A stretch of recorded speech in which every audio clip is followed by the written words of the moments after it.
Folks, today is Friday, October 5th, 2018. This is Roland Martin Unfiltered. Coming up in the next hour, guilty. Chicago cop Jason Van Dyke found guilty of second-degree murder in the shooting death of Laquan McDonald. It has been more than 50 years since a Chicago cop has been convicted for murdering someone on duty. We will break down all aspects of this case. The jury, what was their decision? Also, we'll talk to a reporter who has covered the trial, plus activists in Chicago will go live there as well, and talk with our panel as well about how significant of a case this is. In Washington, D.C., all the focus today was on Brett Kavanaugh and the decision by 3 United States senators as to how they were going to vote. The reality is he will likely be the next Supreme Court justice now that Senator Susan Collins has said she will vote in the affirmative. Plus, West Virginia Senator Joe Manchin will break that down for you as well. Now, yesterday, we gave the truth about Donald Trump in terms of what he hasn't done for black folks, but all of a sudden he says black people are just coming up to him everywhere saying thank you. Have y'all seen his rallies? I ain't seen many black people at his rallies. Who the hell is walking up to him saying thank you? We'll break it down. Plus, the new unemployment numbers are out. Job growth is weak, but unemployment is down to its lowest level since 1969. We'll break down what the numbers show for African Americans. And also, I posted a video earlier on Instagram, and all these people just got all holier than thou and all upset. Oh my God, how dare you? Posted a video of this woman dancing. Well, sexologist Michelle Hope is going to be here, and she's not going to have a very interesting conversation about that and how, frankly, clueless some people are. Yo, it's time to bring the funk. I'm Roland Martin Unfiltered. Let's go. Whatever the miss, he's on it. Whatever it is, he's got the scoop, the fact, the find. And when it breaks, he's right on time, and it's rolling. Best believe he's knowing. Putting it down from sports to news to politics. With entertainment just for kicks, he's rolling. It's on go, y'all. It's Roland Martin, yeah. Rolling with Roland now. He's funky, he's fresh, he's real, the best, you know he's Roland Martin now.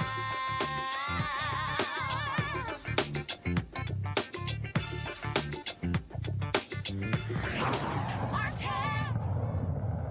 Folks, what a sight seeing Jason Van Dyke, the Chicago cop, led away in handcuffs after a jury gave their verdict guilty of second-degree murder in the death of Laquan McDonald. Van Dyke is the first Chicago police officer in half a century to be found guilty of murder for an on-duty shooting. He'll face a minimum of 6 years in prison when he is sentenced by the judge. Folks, here's the verdict as it was read in the courtroom this afternoon in Chicago. We, the jury, find the defendant, Jason Van Dyke, guilty of second-degree murder. We, the jury, find the defendant, Jason Van Dyke, guilty of aggravated battery with a firearm, first shot. We, the jury, find the defendant, Jason Van Dyke, guilty of aggravated battery with a firearm, second shot. We, the jury, find the defendant, Jason Van Dyke, guilty of aggravated battery with a firearm, third shot. We, the jury, find the defendant, Jason Van Dyke, guilty of aggravated battery with a firearm, fourth shot. We, the jury, find the defendant, Jason Van Dyke, guilty of aggravated battery with a firearm, fifth shot. We, the jury, find the defendant, Jason Van Dyke, guilty of aggravated battery with a firearm, 6 shots. We, the jury, find the defendant, Jason Van Dyke, guilty of aggravated battery with a firearm, 7 shots. We, the jury, find the defendant, Jason Van Dyke, guilty of aggravated battery with a firearm, 8 shots. We, the jury, find the defendant, Jason Van Dyke, guilty of aggravated battery with a firearm, 9th shots. We, the jury, find the defendant, Jason Van Dyke, guilty of aggravated battery with a firearm, 10th shots. We, the jury, find the defendant, Jason Van Dyke, guilty of aggravated battery with a firearm, 11th shot. We, the jury, find the defendant, Jason Van Dyke, guilty of aggravated battery with a firearm, 12 shots. We, the jury, find the defendant, Jason Van Dyke, guilty of aggravated battery with a firearm, 13 shots. We, the jury, find the defendant, Jason Van Dyke, guilty of aggravated battery with a firearm, 14 shots. We, the jury, find the defendant, Jason Van Dyke, guilty of aggravated battery with a firearm, 15 shots. We, the jury, find the defendant, Jason Van Dyke, guilty of aggravated battery with a firearm, 16 shots. We, the jury, find the defendant, Jason Van Dyke, not guilty of official.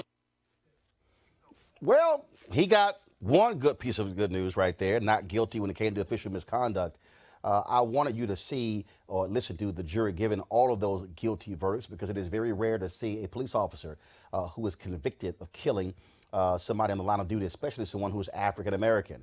Again, he can serve a minimum of 6 years. He must serve 85% of that term, the judge, but it could go up to 20 years. Now, the other issue, though, is that the jury could have found him guilty of first-degree murder, which could carry a life sentence. They chose, though, to actually downgrade it to second-degree murder. Let's go to reporter Domati Pongo, who, of course, has been covering this whole trial for us. Domati, this has been very interesting when you look at this decision.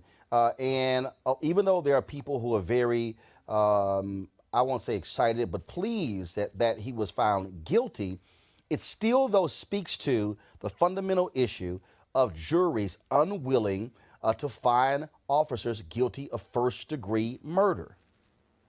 Yeah, absolutely. And so people are kind of wrestling with that. Folks are calling it bittersweet. Now, the second-degree murder charge, people were, we talked about this, worried that that carries a far lesser sentence. It could carry only probation, but those aggravated battery charges have a range of 6 to up to 30 years. And so that is giving people, we've got protests already happening right now in the streets, which is a mix of celebrating and a mix of saying that sentencing needs to reflect what it is that Jason Van Dyke did. And Domati, again, on that issue, when you look at when the judge gave his instructions, he did tell them that they did not have to find him guilty of first-degree murder.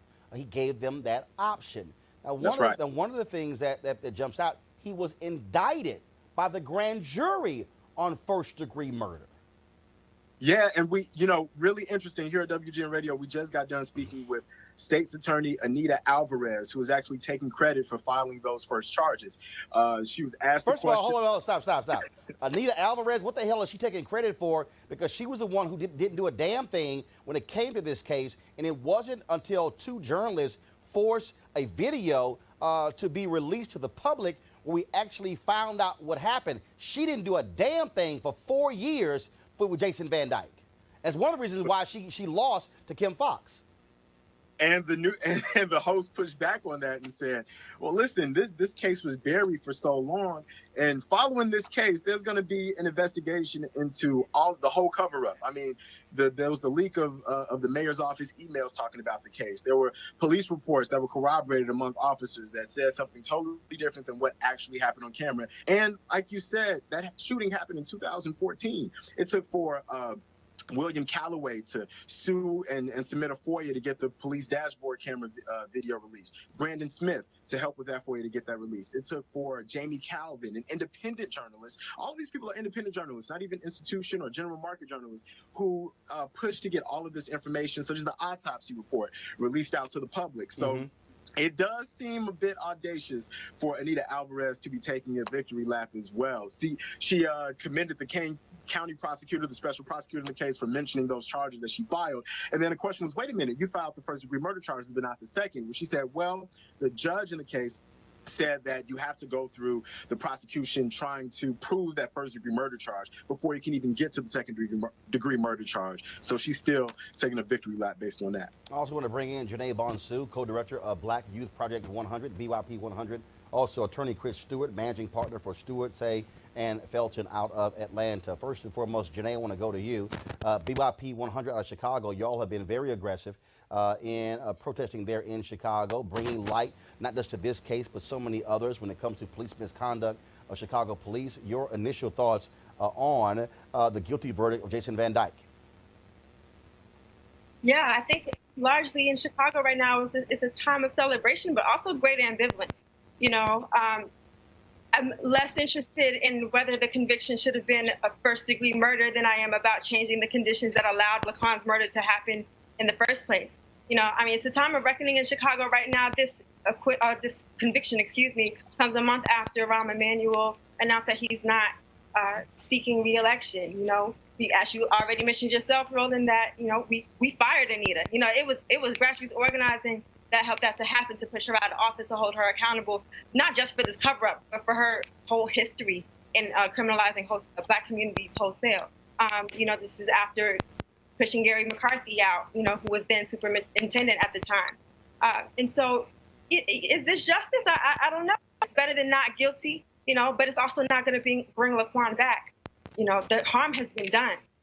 No conviction will bring Laquan back. Chris Stewart, I want to go to you. Prosecutors, I'm reading the Chicago Sun-Times story. It says prosecutors would have needed to prove that Van Dyke shot McDonald, quote, without lawful justification in light of Illinois' law on the use of deadly force by police. Now, that's what they would need to do to win a conviction on first-degree murder. Again, this is one of those examples to me where the law gives so much leeway to police officers that it makes it very difficult to rise to that level to convict on first-degree murder.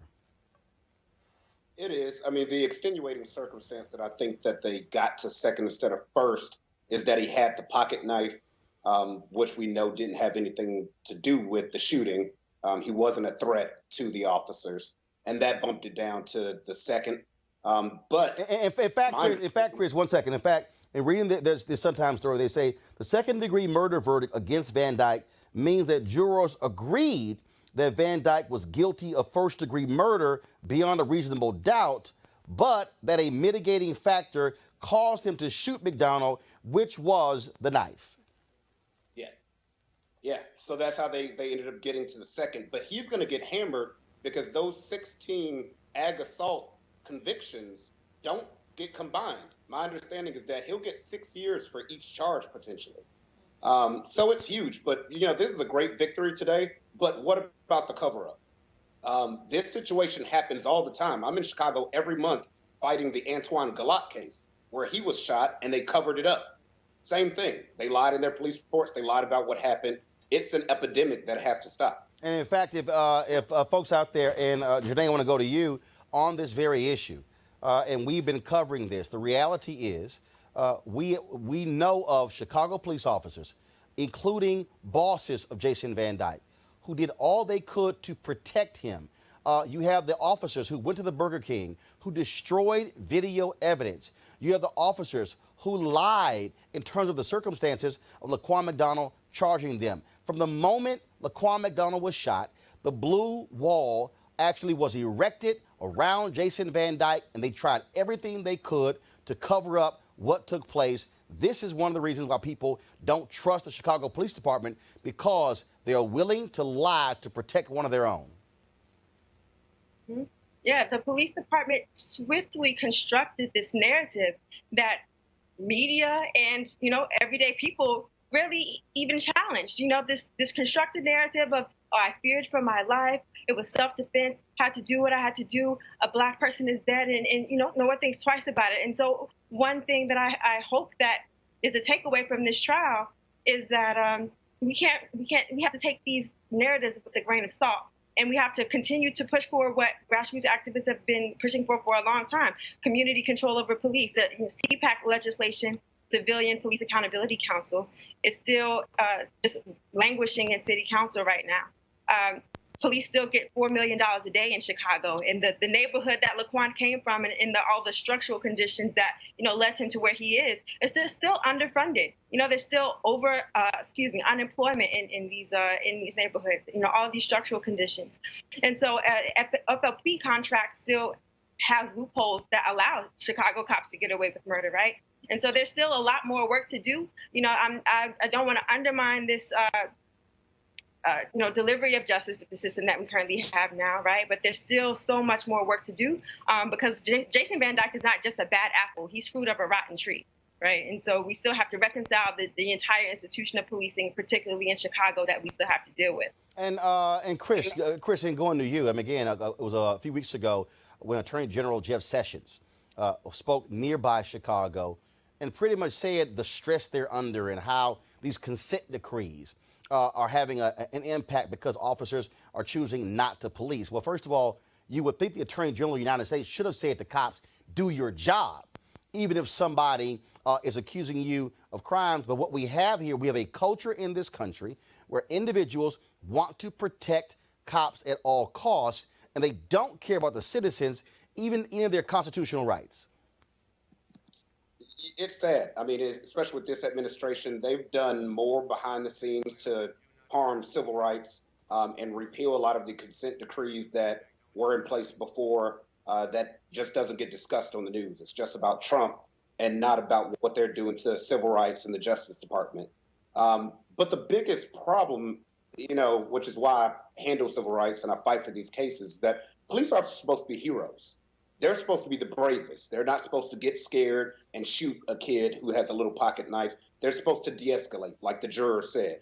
But the problem is they're acting more as executioners in some situations instead of a hero. And that has to stop. And it only will stop with things with verdicts like today.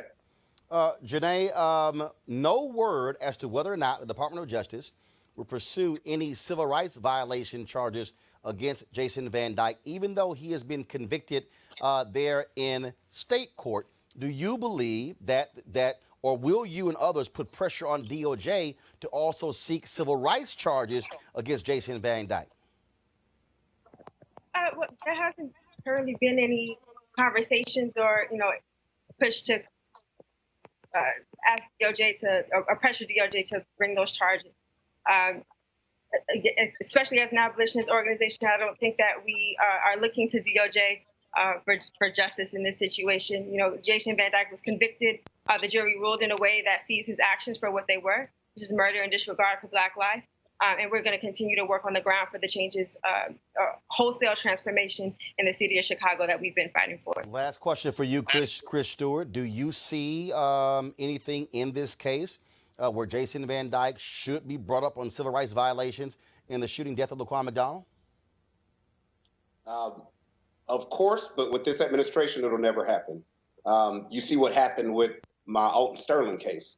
DOJ failed to do their job and get involved and bring charges. We won't get any type of civil rights progression or activity until this presidency is over. All right. Janae Bonsu, as well as Chris Stewart, we surely appreciate it. Thanks a lot. Thank you. All right, and is Dumati Pongo still there? He's still there? Yeah. Dumati, I do want to ask you the question. Did anybody bring that up at any of the news conferences about the possibility of pursuing civil rights charges against Jason Van Dyke? I haven't yet heard that. At the news conferences, I was on the ground at the protests, and that is one of the #1 things that they're talking about. They're talking about bringing those civil rights charges, and also talking about reforming the police department from bottom up, as Janae and Chris said.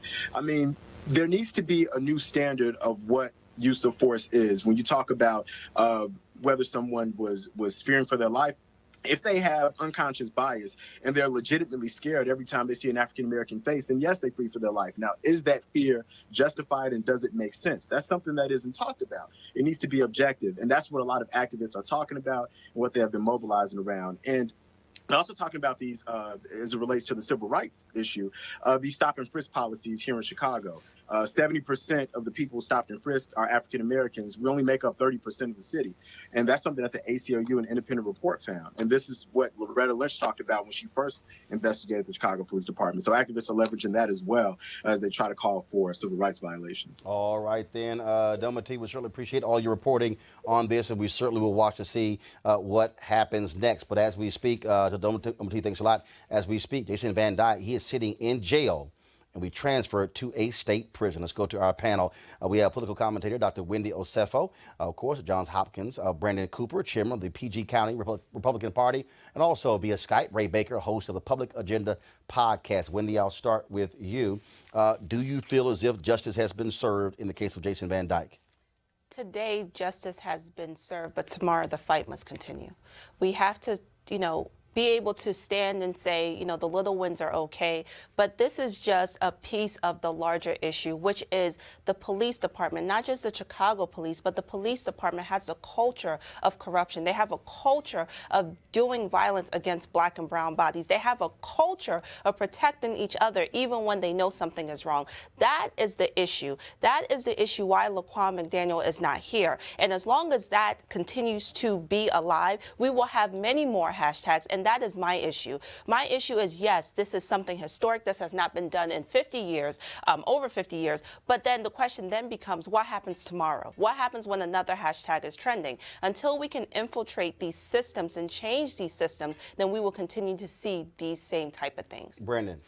No, I don't think 6 years for a cold-blooded murder is justice. So but here's the deal, before you go there. So according to, again, the story you're reading here, as Chris Stewart said, it's minimum of 6 years of second-degree murder. But each one of those charges, each one of those shots also carries 6 years. The defense wants themselves concurrently. And so we'll see what the judge minimum decides. of 6 years. That's still the baseline. It could be more, up to 20. Could be more. Could be more. To me, that's not justice. So to the point of the cover-up and the culture you're talking about, let's not forget that 3 police officers right now in Chicago have been charged for conspiracy and cover-up of this case. You mentioned his superior, his boss, also his partner, Van Dyke's partner. Right. There's 3 police officers right now. Others retired. Right. One is, and one's still on the force. So those 3 police officers were indicted. You like to talk about unindicted co-conspirators. Rahm Emanuel, I think, fits that bill perfectly. The fact that he's still in office is a shame of itself. So no, I don't think it's justice per se. I think it's progress and a step forward. But as you mentioned, this is the first time in 50 years, and do we have another 50 years for another officer to be charged? Ray Baker, again, there are numerous other cases. I mean, I'll bring up Dante Servin, off-duty cop, sees a discussion taking place. He decides to jump in. Argument escalates. He pulls his gun out, shoots Rakia Boyd in the head, kills her. Anita Alvarez charges him, but then when they go to court, the judge says she made the wrong charge and he was released. Didn't serve, first of all, never went to trial, didn't serve 1 day in jail, and he killed Rakia Boyd in cold blood.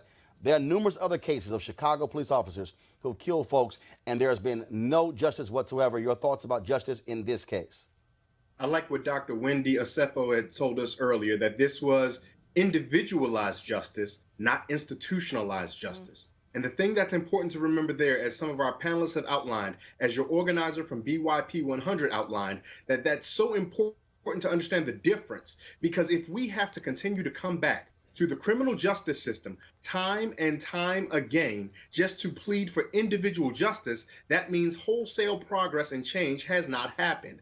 But if we see law enforcement officers are willing to be honest about their partners when their partners are doing wrong, then we will begin to see institutionalized change that won't make this not happen anymore. Let's not forget, this is not exclusive to Chicago. We saw the video of Walter Scott being shot in South Carolina. There was a black officer assisting Michael Slager who helped plant the gun or the taser or whatever that was near Walter Scott's body when they were going to concoct their story about how Mr. Scott was a threat to them. So we have to work for institutionalized justice if we expect to see these minor acts to be important. Now, again, for the family of Laquan McDonald, for those citizens who organized and labored out in Chicago, it is important to get the victories, as small or large as they are, because without them, what do we have to sustain us? But it is also important to recognize the difference between individual justice and institutional justice. Well, and to Ray's point there, the officer who killed Walter Scott went to prison not on murder charges. It was a hung jury. He went to prison because he cut a deal and pleaded guilty to civil rights violations. Yeah. And I want to share, I definitely agree that under this DOJ, I'm not a fan of Jeff Sessions, never thought he should have been appointed, and I hope that he gets fired, the next one that Trump's fired. But institutional justice that you're talking about is going to come on the state level. We go back to Trayvon Martin.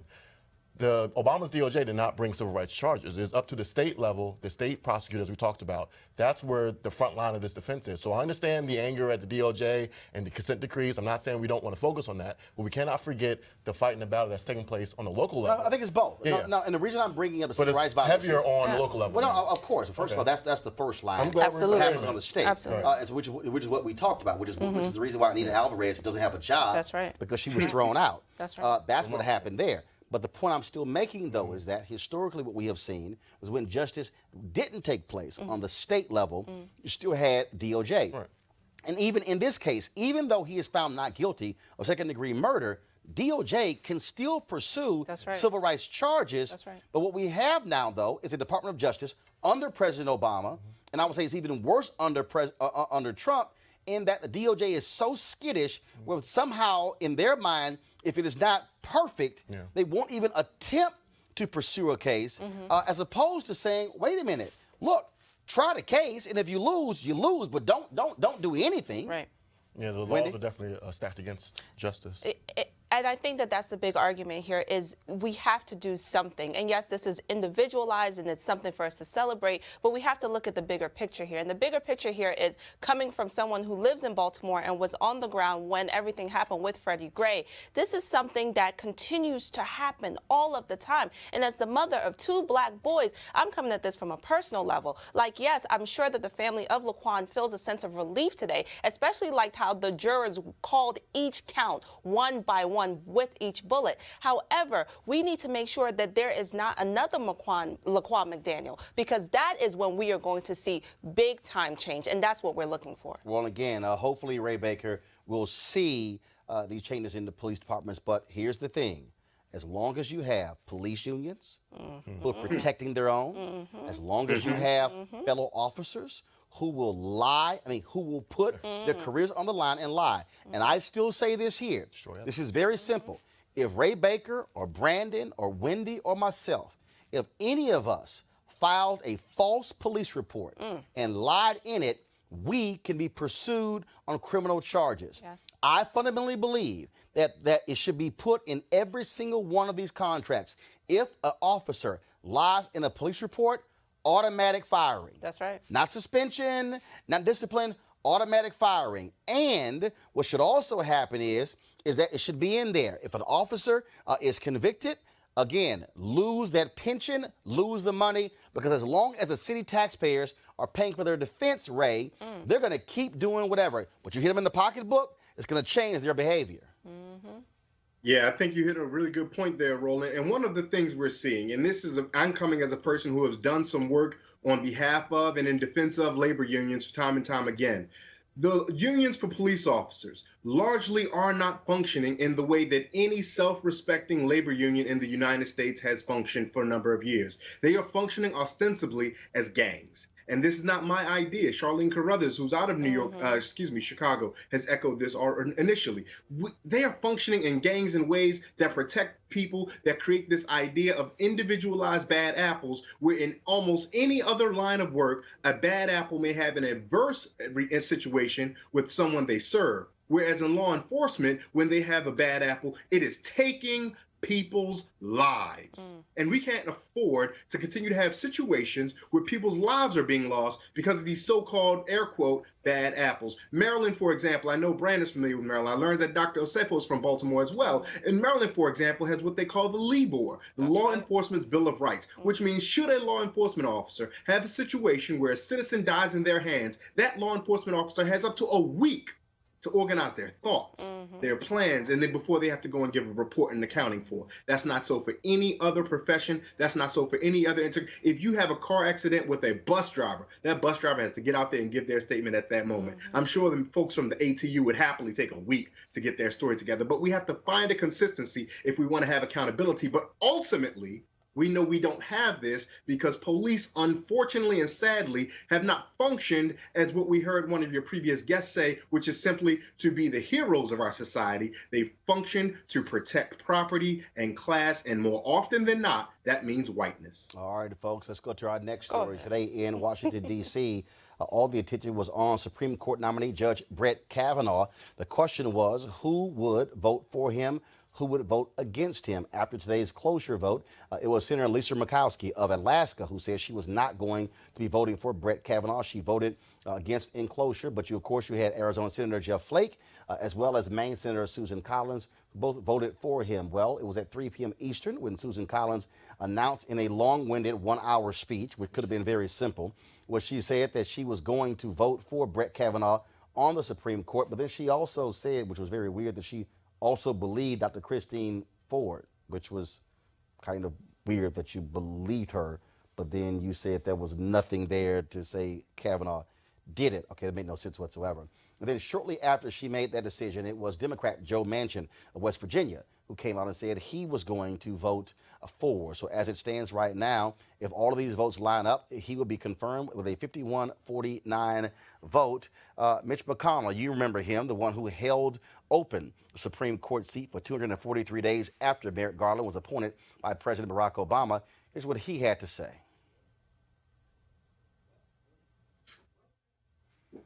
All right, so we don't have sound of McConnell. Again, there were a lot of folks who were angry, shouting in the hallways of Congress, left and right. Let's go to our panel here. Brandon, when I was reading, you were clapping. Oh, no, on the vote that confirmed him again. Elections have consequences, and I understand that people have different philosophical differences with Brett Kavanaugh's record, but at the end of the day, I think the high politicization of this process is a shame, and it's new law in politics, and I'm hopeful that, as Susan Collins says, I'm not, really hopeful on it, but maybe it does happen, that we kind of end this partisan bickering that's going on. I'm used to having it in the legislative branch and executive branch, but not so much judicial branch. Again, you talk about the Merrick Garland who was held up again. That's rightful in the past to be upset about. But Merrick Garland and Brett Kavanaugh served in the court at the same time, DC Circuit Court.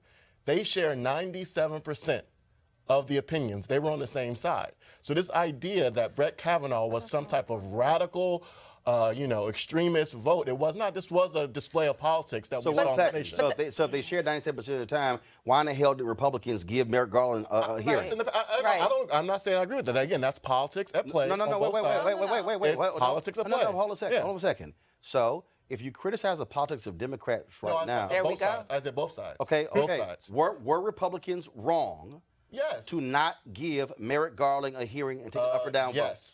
100%. I said that many times. They should have voted. If you want to vote no, vote no. But I believe that the president, whether it's Obama or Trump, the Constitution gives them great leeway. That's the consequence of election. And the only thing the Senate should do is advise consent on the qualifications. And we've seen it not just this year, for the past 20 years, a slow drip towards partisanship in this process. You know what? I just think it's really shameful that you're here talking about philosophies and ideologies when we all know that the opposition against Kavanaugh was not based upon that. It was really based upon largely now what we're talking about, what has led to the dramatics and the sitcom-like rolling out that we have seen within the last week has been because of the accusations levied against him. So as a woman, I am looking at you and I'm just raising my eyebrows because we are continuously under attack. We have a woman, Dr. Ford, who came forth and said, this is what happened to me. On top of that, we also have individuals that he went to school with saying that the Brett Kavanaugh that he categorized himself to be is not who he was. Excuse me, let me finish. Let me finish. So what I think is the issue here is the fact that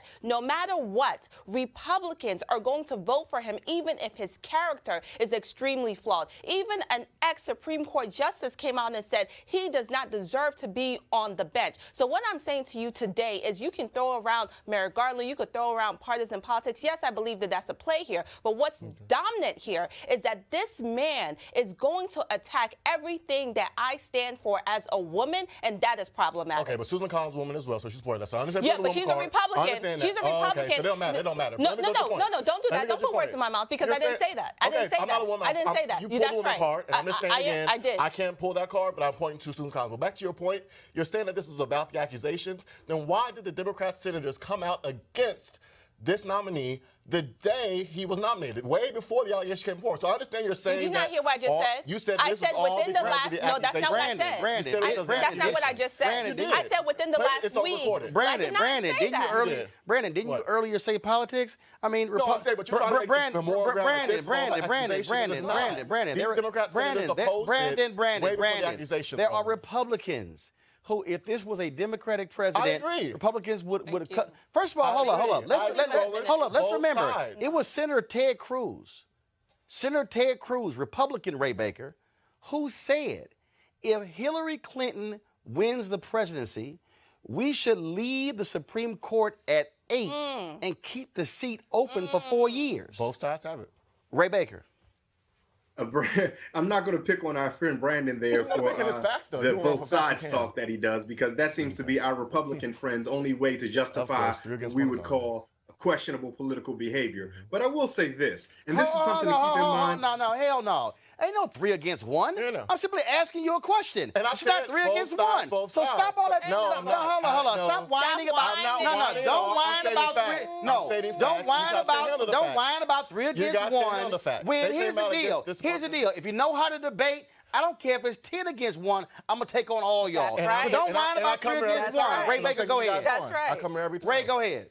I will say this, though, and this is for Brandon, this is for every Republican or conservative who sides with Judge Kavanaugh, who sides ostensibly with President Trump. To side with Judge Kavanaugh, to side with President Trump, does not indict you yourself of being a sexist. It does tell the rest of us, though, that sexism isn't a problem for you. That's right. And that's problematic for a number of us. That's problematic for me. That's problematic clearly for Dr. Acefo. And that's clearly not problematic for Susan Collins. And I understand that you referenced her. But Dr. Lawrence Brown of Morgan State University tells us that identity is not the only thing that matters when it comes to representation. You can't have diversity for sake of appearance if that diversity is still representing the hierarchical oppression of the power class. Susan Collins epitomizes this time and time again. So we have to say that. The second point we have to say is that Mr. Kavanaugh has demonstrated, according to the American Bar Association and according to a number of other neutral judicial parties, that he would be a rather conservative, in fact, more extreme, more than Judge Gorsuch, more than Justice Alito, more than Justice Roberts, Supreme Court Justice. Now, to your point of elections having consequences, fair enough. So they do. So too does voter suppression have consequences. So if we're going to talk about who won elections, and if we're going to bring this back to elections, then let's have a wide macro level scale with that conversation. But I don't imagine that's something that our Republican friends want to do, because they overwhelmingly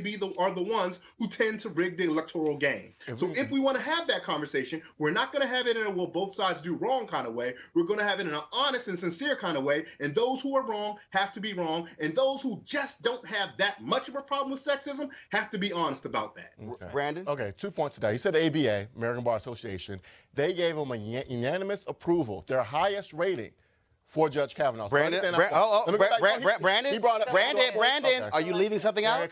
what did I say? Are you leaving something Yes. out? They reopened Are you leaving something I am out? not. They reopened it this week. Ray? Yes, they said that they were going to reopen investigation and relook at how they rated him, given the new information they found out about him. So yes, Can I Brandon, finish? when they No, first no. nominated Brett No, Kavanaugh, he was given no, Brandon, go ahead. Brandon, 1 second. You? Brandon, Okay. the only reason I bring that up, because when Susan Collins did it earlier, Yes. she conveniently left out No. that the ABA was doing that. You But go conveniently ahead. said that he was way more conservative than Gorsuch and other people. I'm saying again, if you look at the record, 97% in lock and step with Merrick Garland. I understand you're making this point. As a Republican activist, we were disappointed that he did not pick a more conservative pick. Brett Kavanaugh was, I know you don't agree with his philosophy, he was the easy pick. They thought they can get him through. There are 6 other people on Trump's list who are way more conservative than Brett Kavanaugh. Do you have not read the list? They were way more conservative. Again, I understand it's not the list that you would want. No. First of all, I understand that. It has no, Brandon. Let me finish. Brandon, Brandon, it has absolutely nothing to do with my thoughts on a list. The reality is this here. The only reason Mitch McConnell said Brett Kavanaugh will be far more difficult to get through was because of his long paper trail. No, Mitch McConnell said to Trump, don't appoint Kavanaugh, Right. not because he wasn't conservative, but because of the long paper trail serving the Bush administration. I understand But you're this really whole short, man. this Go not, back to July. this idea that he's not conservative enough, friend. bro. Come on. Bro, come on. As someone who is a conservative, go Brandon, back. No, Brandon, listen. he Roland. was Brandon. Okay, here we go. He was Getting cut off perfectly. again. I'm listening. He was raised I'll up listen. by the Federalist Society. What are you talking about? Because, Roland, I'm telling you is this. If you go to conservative activist lawyers like Mark Levin, who was the Attorney General and Chief of Staff under Reagan, the Okay. criticism from the right, not your side. I understand that you. No, hold on. Anybody- Let me help you out. Cut off Let again. me help with your, All right. with your little your side. me finish. First of all, it's not my side. Okay. Because see, I know folks on your side. Yes. I know folks on Ray's side. I don't play the side game. Let me know when I can finish my thought.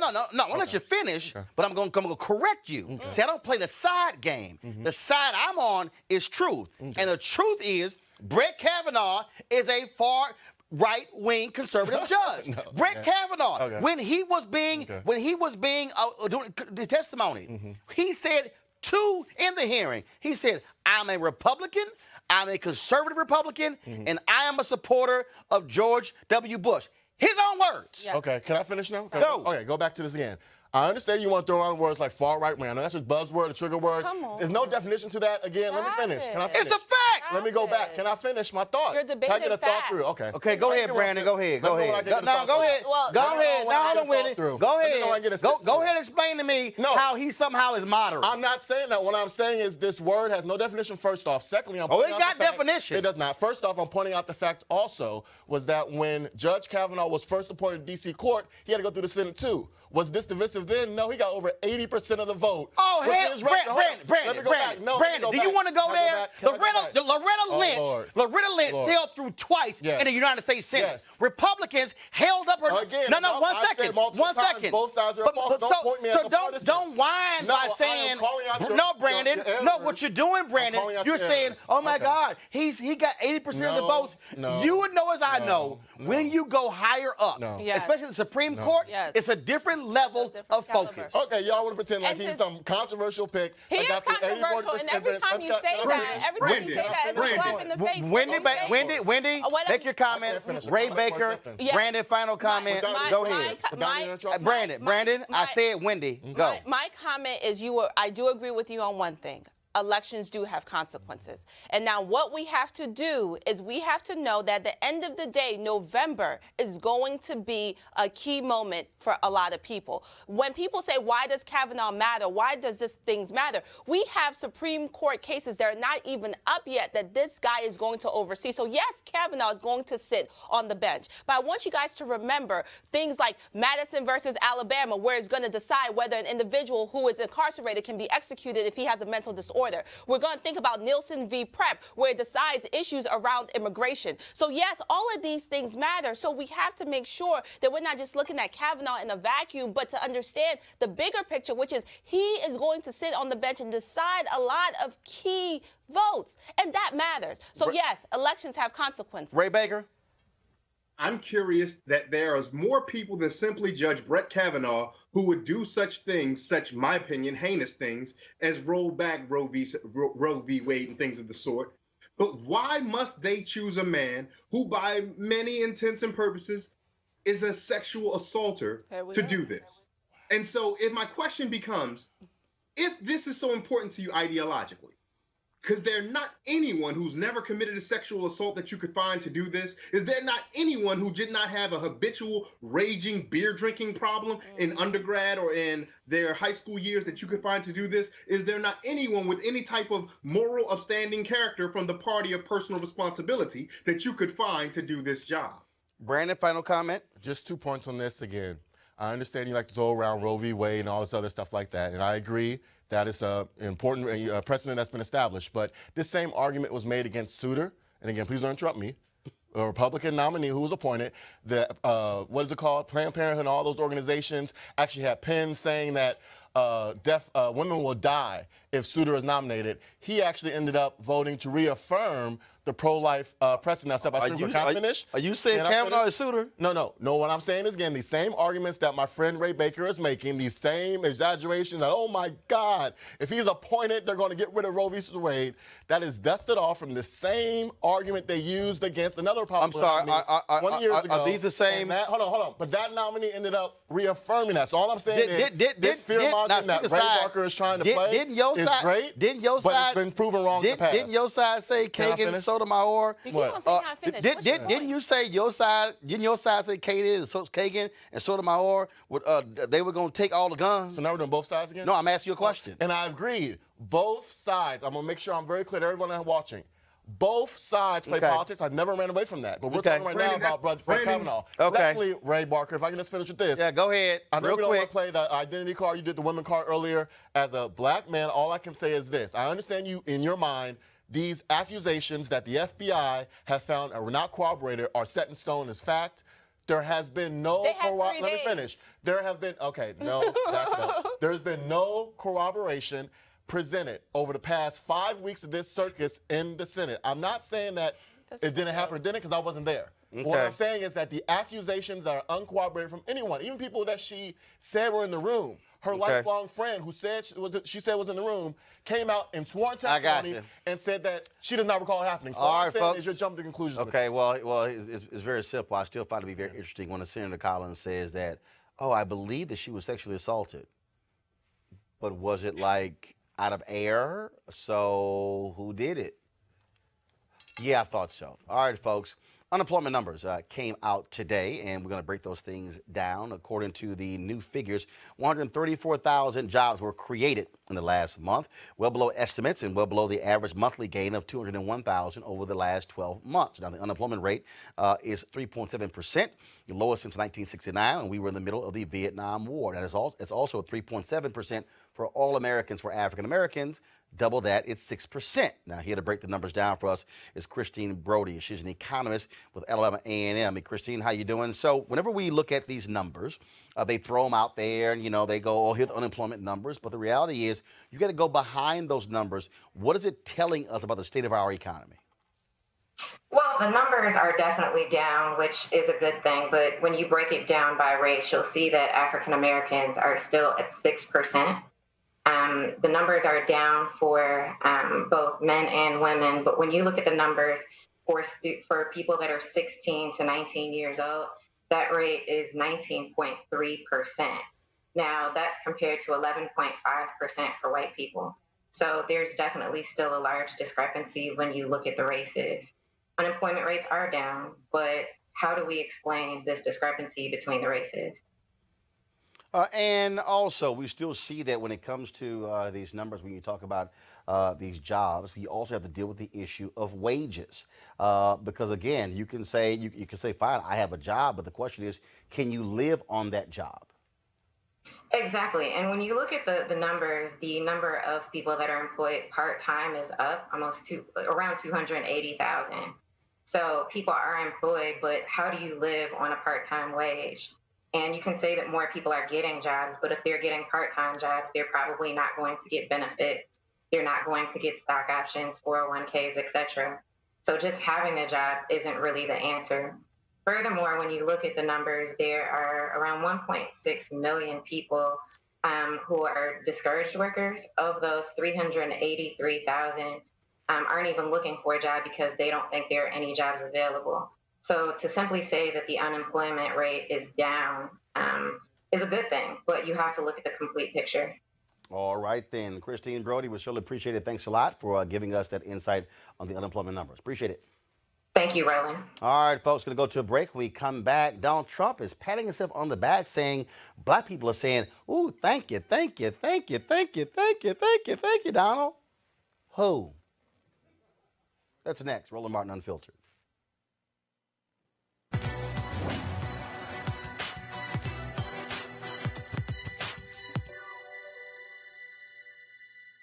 How many must die before we can really have a free and true and peaceful society? Civil rights activist Coretta Scott King.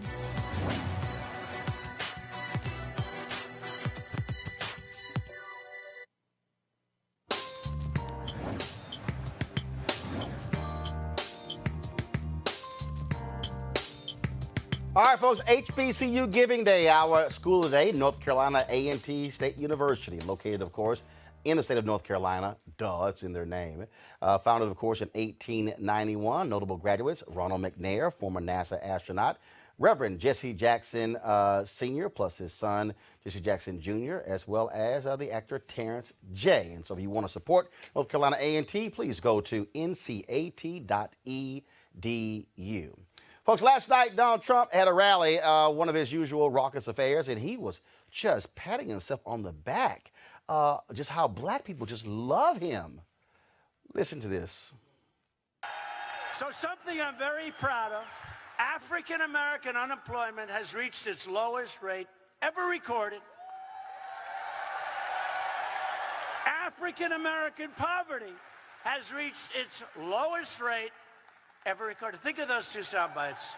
The lowest unemployment, the lowest rate of poverty. So think of this.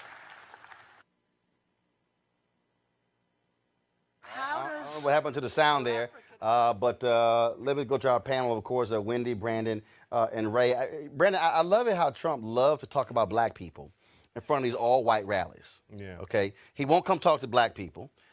He won't do black media. You won't see him do a town hall in front of black people.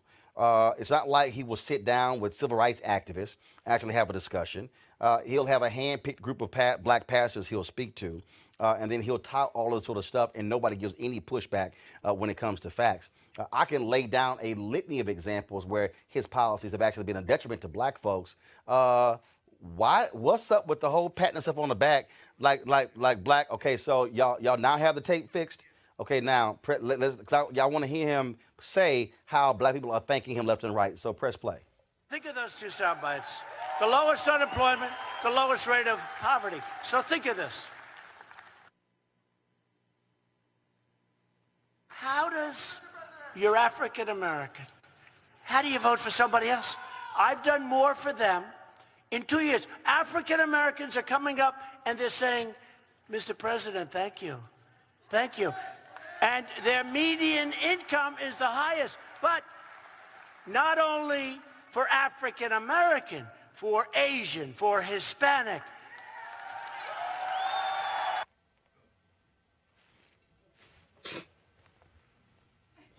I'm looking for these black people. I'm looking for these black people. I'm trying to figure out where are they located. Brandon, what the hell is he talking about? As often it is with Trump, I don't know.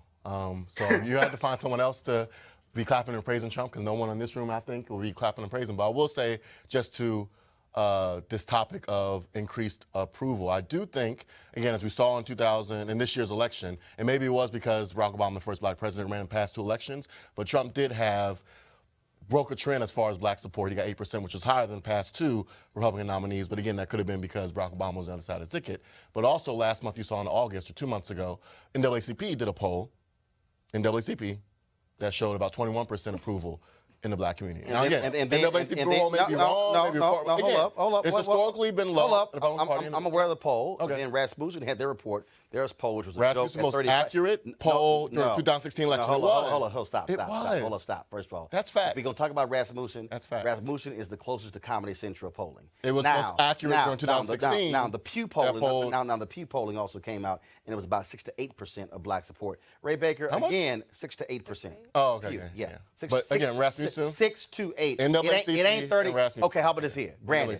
Or the black people you know, the 35% of the black people you know think Trump is doing great? Privately, I would say about 20%. I think in line with NAACP. Which means the Rasmussen poll is BS. Ray Baker, go ahead. So I think that President Trump it really entertains us whenever he has these grandiose references to black people that he knows that think he's doing so well. Yet we have a difficult time to see anyone who's a black person who's not on his payroll being able to say very good things for him. Listen, Brandon just went to the mat on our last segment for a conservative justice who's been accused of sexual assault and yet is standing 10 feet away from President Trump. That should tell us everything we need to know about the distance that African Americans, even African American Republicans, have regarding the president. Wendy? You know, this president often has these entertaining exchanges amongst himself, but I do not know who these black people are. And if you could show me these black people, I would love to meet them.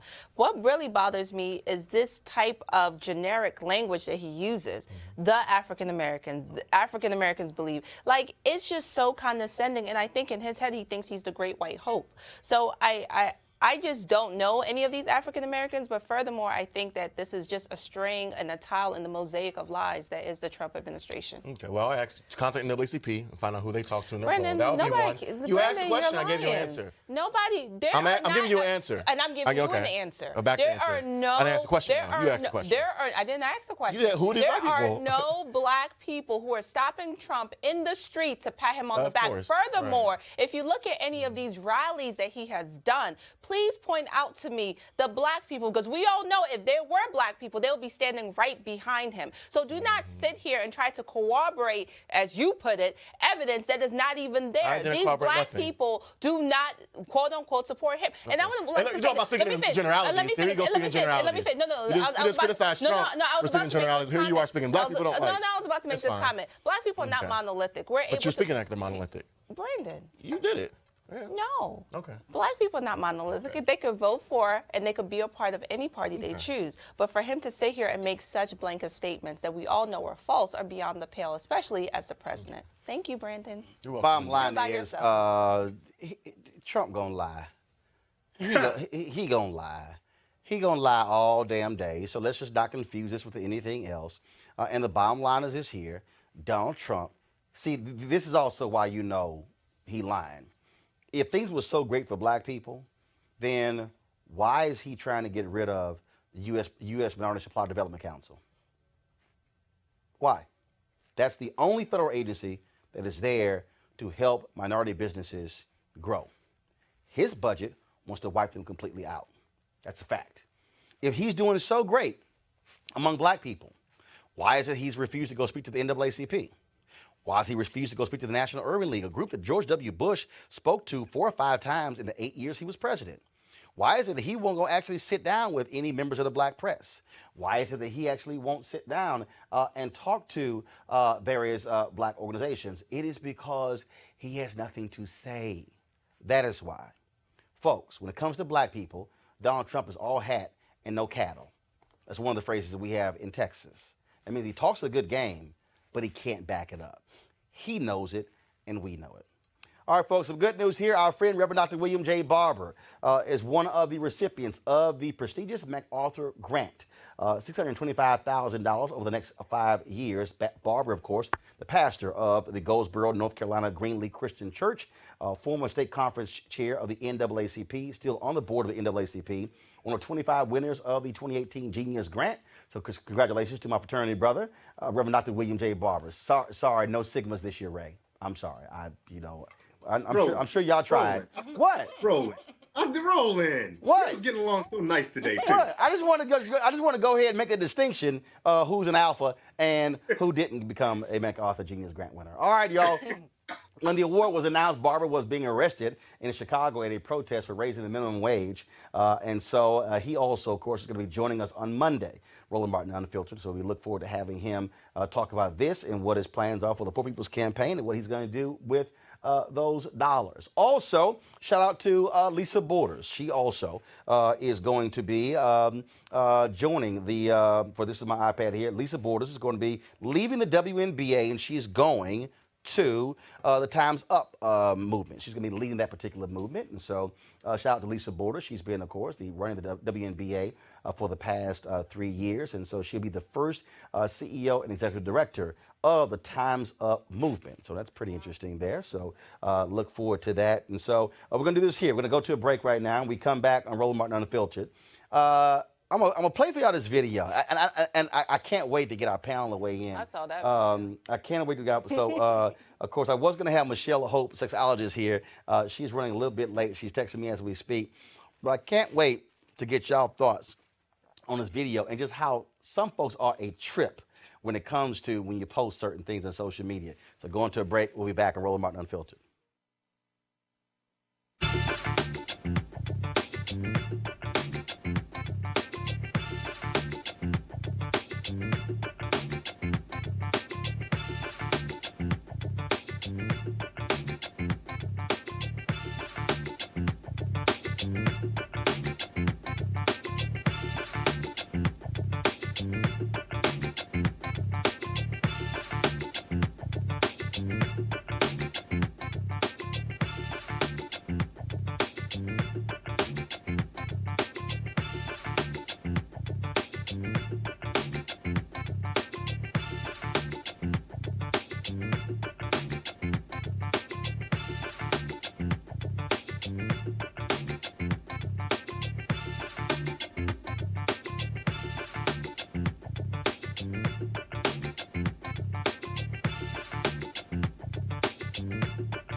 All right, folks, welcome back. So earlier today, Shanae Hall, a radio personality out of Atlanta, posted this video on Instagram, and I saw it, and so I want to play it for y'all, so then I'm going to explain to you. So check this out. So here it is.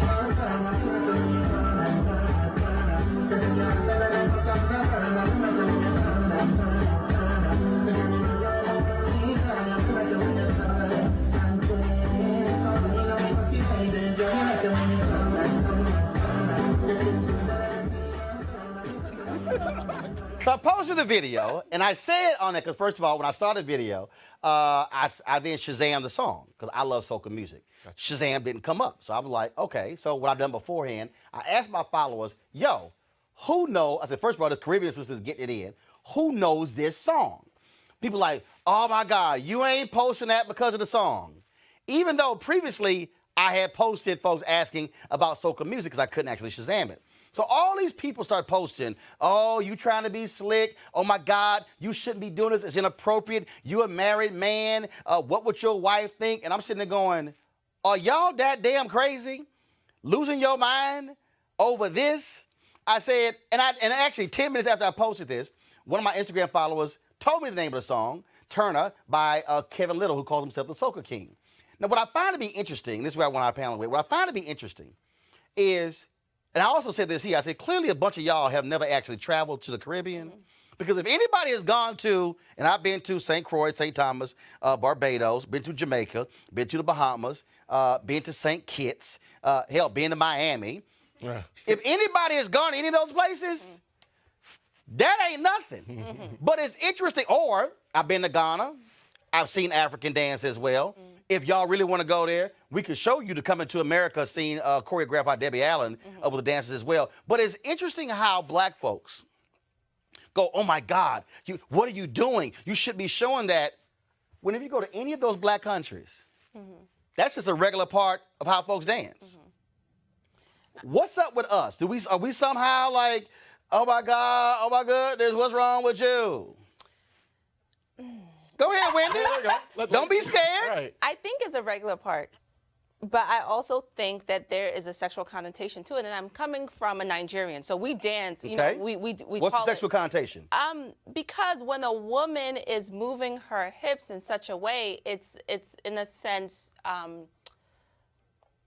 it has a sexual nature to it, you know. But she's dancing. But she's dancing. So when I was in St. Kitts when they had Carnival. That's not even close. Right. No, actually, that was like light compared to what I saw. Yeah, that's what I'm saying. Right, that's what I'm saying. But I'm making the point though that I watched some of the reaction from some of these people, and they actually losing their minds, and I'm going, seriously, if you actually go to any of these countries and you hear that type of music, that's how folks are dancing. Yeah, I think it shows, like you said, the ignorance of our culture. I mean, it is part of our culture, whether you're going to South America or Africa, the same thing. It shouldn't be as foreign as it is, but here in America, it kind of is a little bit foreign. But to that point, I'm glad you didn't show the video of you and Jamil Hill. I thought that was about to show on there. Okay, all right. Please don't show that video. No. Please don't show that video. First of all, I can show what I want to. Okay. And so same thing. I played a bit. So here was me and Jamil Hill getting it in at NABJ. No, that's different. Lord. Hold on, no. Hold on. No, what's different? Because it's two of us in the video and it was 5 seconds long? No, that's different. That was playful. That was two friends enjoying themselves. Like, that's different. I think it's what? Ray, Baker, go ahead. I mean, I just find it really interesting, Ray, how all these folks were just going crazy, and it's like just how dare you? And what really got me was that's just inappropriate as a married man to post. My husband would not post that.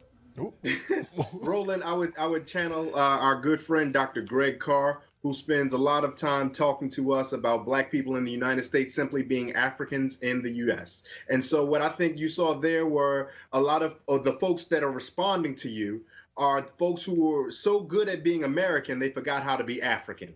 Right? Those who the African Americans are. Because in many ways, our dance, our culture, our joy, our celebration is vibrant, is fun, and it's engaging, and it is not repressed. And so, unfortunately, if we look back through the history of the United States, many of those who became what we call founding fathers were super repressed. So a good time doesn't look like a good time to everybody. It looks like a, let me clutch my pearls, because apparently that's not right. And another point I would make, unfortunately, I haven't had the opportunity to travel to all of the various places that you have regarding St. Kitts and the Caribbean and even to the continent and the motherland. But I will say this, if you go to a party at an HBCU campus, at some point they're going to play, the soca music. And so as a little brown boy from West Baltimore, I learned soca there. As a little brown boy from West Baltimore, I learned about what the Yoruba and what the Igbo people would get down to and how we would rock to, because in one way or another, we all are going to get this mix and get this party. So if you see music and you they ain't even got to play soca. They going to play back that ass up by Juvenile. Right. No. See, if we gonna have this conversation, let's have this conversation. Let's have it. And so the truth of the matter is, EU, don't hide behind DC, the soca. butt. Don't hide behind soca. Just say No. See, that's what you're wrong. That's what I'm saying. I ain't hide behind soca. I think that's what you guys are saying. You guys are saying culture. No. I'm not hiding true. behind soca, because I'm telling you, as somebody who previously heard a soca jam, Shazammed it, couldn't find it. I posted on Instagram saying, yo, does anybody know this song? So that was the only video that had that soca jam? Hell, I don't. Okay. That's what you saw. Okay, hold on, Wendy. How am I gonna find another? I'm talking to you like you my husband. I'm talking to you like you my but I ain't your husband. So is that the only video? I help you Is out. that the only video? Is that the only video? Okay, hold on. Let me help you out. How am I gonna find a song with the video? How am I gonna find a video with the song when they don't know what the song is? Hold on. No, let me repeat it, because since you're a doctor and all at Johns Hopkins, how am I gonna find a video of a song when I don't even know the name of the song? And the point of posting was, do y'all know the name of the song? Okay. I thought so. See, it's amazing how when you get to the reason why you actually did something, how they get real quiet. But all these opinions and others, the only opinion that matters is, what did your wife say? Oh, hold up. And matter of fact, on one of these posts, she answered it. She said, who? Stay in your damn lane. Oh, yes. That's settled right there. But see, that's the other piece right there. When you have people, because when you say, oh, my husband would have posted this. If he did, whatever. If she posted it, whatever. I think we got people who got too many damn hang-ups, who also probably the reason they tripping because they got questionable issues in their marriages. No. Don't do that. Don't do that. Let's not do that. No. I'm telling you. I've been married for 7 I'm looking at the years, comments. going on 8 years. Oh, that's cute. That's fine. Yeah, we about to hit 20. But go ahead, Ray Baker. Go ahead. Well, look. I am putting my hands up and slowly backing away like the Homer Simpson meme, because I have no ring. I am not a married man.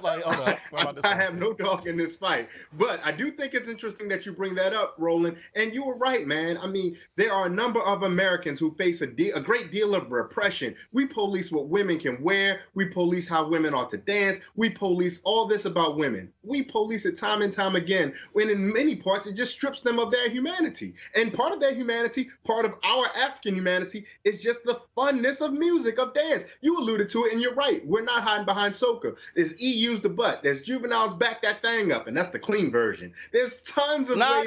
This unfiltered. Back that ass up. Cisco, the song. Come on now. No, and here's the deal. Trust me, I know somebody saying, yeah, but you a man.